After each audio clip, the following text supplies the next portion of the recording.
घर पहुंचते ही मास्टर कमलाकांत इस तरह खटिया पर गिर पड़े जैसे उनके अंदर जान ही न बची हो। जान तो बची थी, तभी वे लंबी और गहरी सांसें ले रहे थे, पर इस जान में कोई जोश और ऊर्जा नहीं थी। शरीर में जान होने से ही क्या शरीर जिंदा रहता है? उसके अंदर का जमीर अगर मर जाए तो फिर आदमी जिंदा होते हुए भी एक लाश के समान होता है। मास्टर जी ने ऐसा कोई काम नहीं किया था कि उनकी आत्मा को डूब मरने के लिए चुल्लू भर पानी न मिलता, पर उनकी आत्मा को इस कदर चोट पहुंची थी कि वे स्वयं को एक लाश की तरह महसूस कर रहे थे। मास्टर कमलाकांत उस जमाने में जवान हुए थे जब प्यार मोहब्बत तो होता था, पर इतना धक्का मुंडा कि किसी को कानों कान खबर न होती थी। स्त्री पुरुष के बीच अवैध संबंध भी बनते थे, जिनके कारण पंचायतें बैठती थीं और परिवार टूट जाते थे। यह वह युग था जब दिन में आदमी अपनी पत्नी का मुंह देखने को तरस जाता था। पत्नी से उसकी मुलाकात रात के अंधेरे में होती थी। खैर, वह जमाना तो कब का चला गया। अब मोबाइल फोन और इंटरनेट का जमाना आ गया था। स्त्रियां घर की चहारदीवारी से बाहर निकलने लगी थीं। लड़की या उच्च शिक्षा प्राप्त कर नौकरियां कर रही थीं। जगह जगह पब्लिक स्कूल और महाविद्यालय खुल गए थे। उनके जमाने में गांवों में केवल सरकारी प्राइमरी स्कूल हुआ करते थे। लड़कियां मुश्किल से 5वीं जमात तक पढ़ पाती थीं, क्योंकि दूर दूर तक कोई हाई स्कूल या डिग्री कॉलेज नहीं होता था। लड़के दूर के स्कूलों कॉलेजों में जाकर पढ़ाई कर लेते थे, पर लड़कियों के लिए ये बहुत मुश्किल था। आज तो गांव की लड़कियां गांव में ही बीए और एमए कर रही थीं। मास्टर कमलाकांत ने अपने जीवन की शुरुआत प्राइमरी स्कूल के अध्यापक के तौर पर की थी। रिटायरमेंट के समय वे सरकारी जूनियर स्कूल के अध्यापक हो गए थे। उनके रिटायरमेंट तक गांव समाज में बहुत परिवर्तन हो चुके थे। कुछ परिवर्तन ऐसे थे जिन्हें देखकर उन्हें लज्जा का अनुभव होता।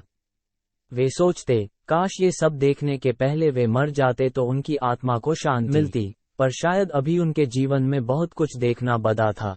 समाज में बढ़ती हुई अनैतिकता, दुराचार, अनाचार, व्यभिचार और अत्याचार को वे देख रहे थे, पर वे ऐसी स्थिति में नहीं थे कि इन सामाजिक बुराइयों को रोकने के लिए कुछ कर सकते।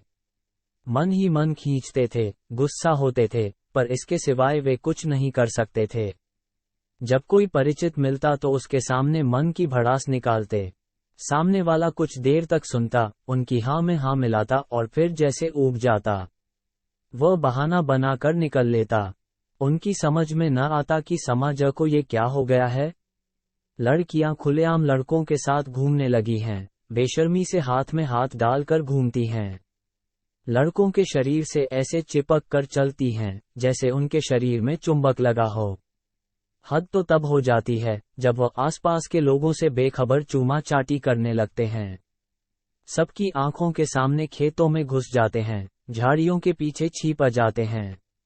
गांव कस्बों का ये हाल है तो शहरों का क्या हाल होगा। उनके गांव से सटा हुआ एक बड़ा कस्बा है। उस कस्बे में तहसील, थाना, डिग्री कॉलेज, अस्पताल, बैंक आदि सब कुछ हैं। प्रायः रोजमर्रा के कामों और खरीद फरोख्त के लिए लोग इसी कस्बे में जाते थे। अभी आज की ही बात है, वे बैंक से पैसा निकालने के लिए कस्बे गए थे।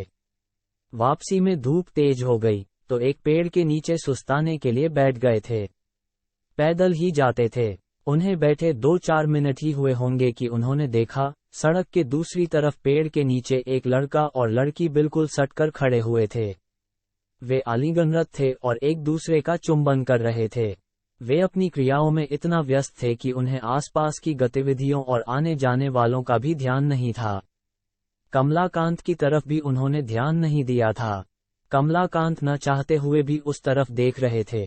कुछ पल बाद जब उनका आलिंगन ढीला हुआ और लड़का लड़की के मुख एक दूसरे से अलग हुए तो उन्होंने ध्यान से लड़की को देखा। वह उन्हें कुछ जानी पहचानी सी लगी। एकटक उसे देखने लगे। हाँ, अरे ये तो उनके परिचित शिव कुमार की बेटी शिवानी थी। उनके गांव की थी, कस्बे के कॉलेज में पढ़ती थी। उसके पिता शिव कुमार को उन्होंने पढ़ाया था। शिवानी के कृत्य देखकर उन्हें धक्का सा लगा। लड़की को इस समय कॉलेज में होना चाहिए, पर वह अपने प्रेमी के साथ बीच सड़क में अभिसाररत थी। सारी मर्यादाएं भूल चुकी थी। उनका मन हुआ कि उठकर उन दोनों के पास जाएं और लड़की को कुछ समझाएं, पर वे कुछ करते उसके पहले ही दोनों युवा अपनी बिखरी किताबें समेटकर पास के खेत में घुस गए। खेत में ज्वार की फसल खड़ी थी। उसके अंदर घुसकर दोनों उनकी निगाहों से ओझल हो गए। लड़का और लड़की ने इतना भी ध्यान नहीं रखा कि कोई उन्हें खेत के अंदर घुसता हुआ देख रहा था। मास्टर कमलाकांत सन्न रह गए। वे समझ गए दोनों किस कारण खेत के अंदर गए थे। उनका मन हुआ कि लपक कर अंदर जाएं और दोनों को दुष्कृत्य करते हुए पकड़ लें। दोनों को नंगा ही बाहर लाएं और दुनिया वालों को बताएं कि आज की पीढ़ी पढ़ाई छोड़कर क्या कर रही थी, हमारा समाज किधर जा रहा था। वे सड़क पार कर दूसरी तरफ पहुंचे, जहां कुछ पल पहले लड़का लड़की खड़े थे। फिर कुछ सोचकर रुक गए। बुजुर्ग व्यक्ति थे। शरीर में इतनी शक्ति नहीं थी कि दो युवाओं को पकड़कर खेत से बाहर ला सकें। उनके कुकर्म के बीच में बाधा बनेंगे तो कहीं आक्रमण न कर दें। उधर से कोई यात्री भी नहीं गुजर रहा था। किससे अपने मन की व्यथा कहते। वे आहत मन और हतप्रभ से सड़क के किनारे संज्ञा शून्य से खड़े रहे। लगभग 1 घंटा बाद शिवानी उस लड़के के साथ खेत से बाहर निकली। वो अस्त व्यस्त हालत में थी। लड़का ठीक ठाक अवस्था में था। सामने कमलाकांत को खड़े देखकर एक बार तो शिवानी के चेहरे का रंग उड़ गया, पर फिर उसने अपने को तुरंत संभाला और दूसरी तरफ जाने लगी। लड़के के चेहरे पर कोई शर्म या संकोच का भाव नहीं था। वह कमलाकांत को नहीं जानता था। उसने उनकी तरफ देखा भी नहीं और शिवानी के पीछे विपरीत दिशा में चलने लगा।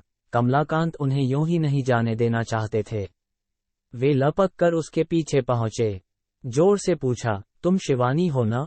शिवानी ने मुड़कर उनकी तरफ देखा भी नहीं, बल्कि अपने कदमों की गति तेज कर दी। लेकिन लड़का पीछे मुड़कर बोला, क्या है? कमलाकांत को लड़के की उद्दंडता से क्रोध तो बहुत आया, पर उन्होंने धीरज रखते हुए कहा, मैं तुमसे नहीं पूछ रहा हूँ, तुम्हें क्या? वह और ज्यादा उद्दंडता से बोला, मुझे तो कुछ नहीं, पर तुम दोनों जो कर रहे हो वह क्या उचित है? तुम खुलेआम नैतिकता और मर्यादा की धज्जियां उड़ा रहे हो और मुझसे कह रहे हो तुम्हें क्या?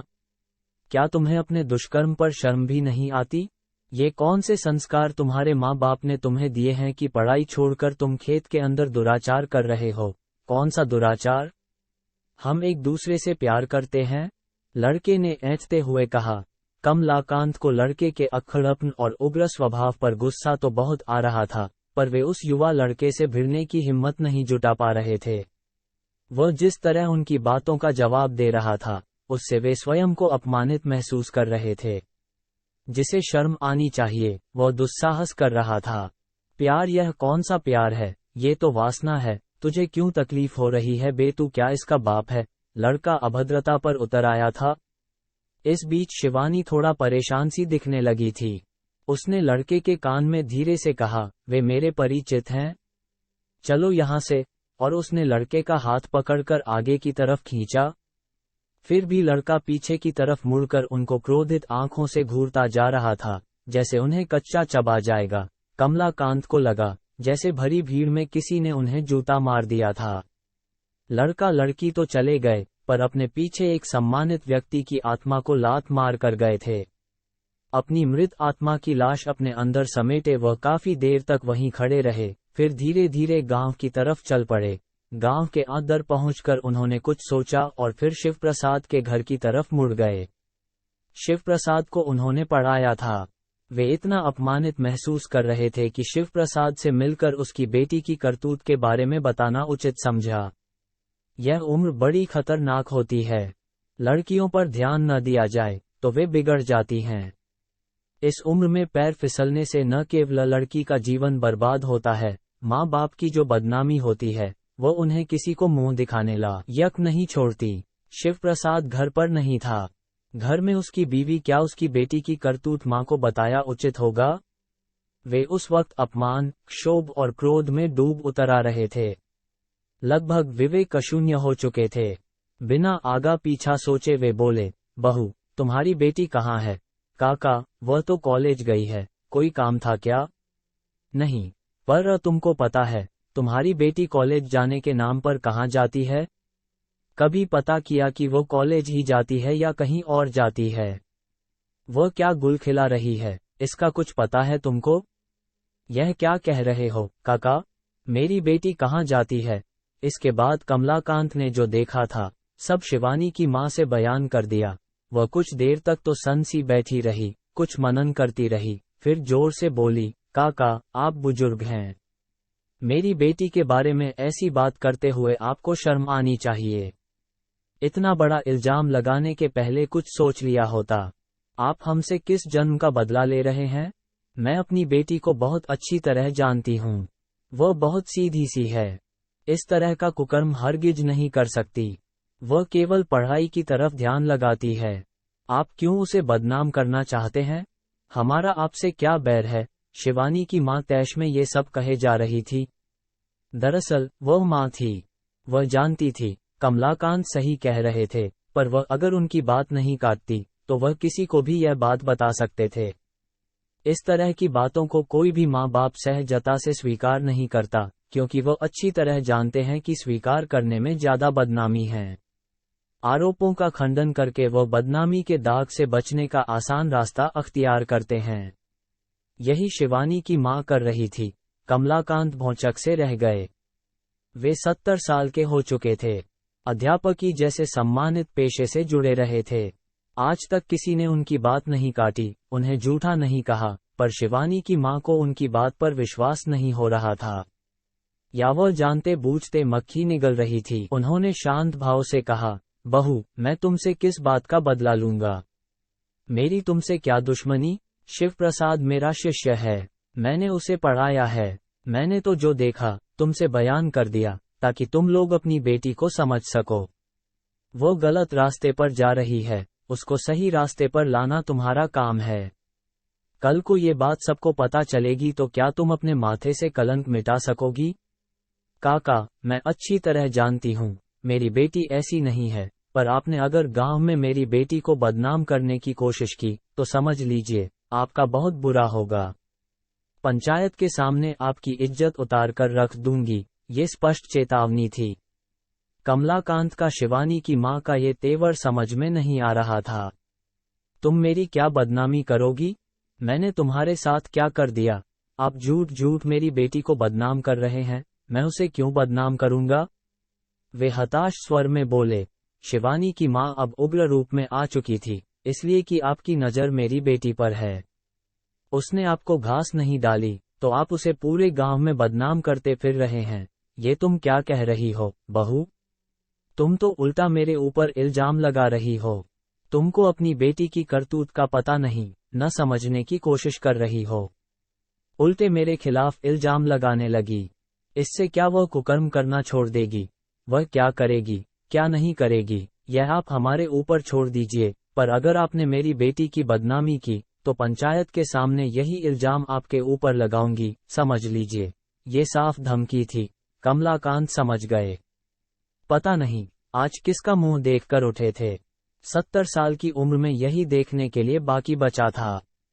शायद भलाई के काम में बदनामी और बुराई मिलने पर किसी विद्वान ने कहा होगा, हवन करते हाथ जलते हैं। वे तो नेकी करने निकले थे, पर बदी अपने ऊपर ओढ़ ली बुराइयां क्यों अच्छाइयों पर हावी होती जा रही हैं। इस बात का विश्लेषण करते हुए वे घर की तरफ लौट पड़े। शिवानी की मां को और अधिक समझाने का साहस उनके पास नहीं बचा था। वे अध्यापक थे। शिवानी की मां क्यों अपनी बेटी का बचाव कर रही थी, ये भी उनकी समझ में आ गया था। पर बुराई को छिपाने से क्या वह अच्छाई में बदल सकती थी? बुराई को जितना ही दबाया जाता है, वह अपने भयानक रूप में एक दिन अवश्य सबके सामने प्रकट होती है। शिवानी की मांग इस शाश्वत सत्य को अभी नहीं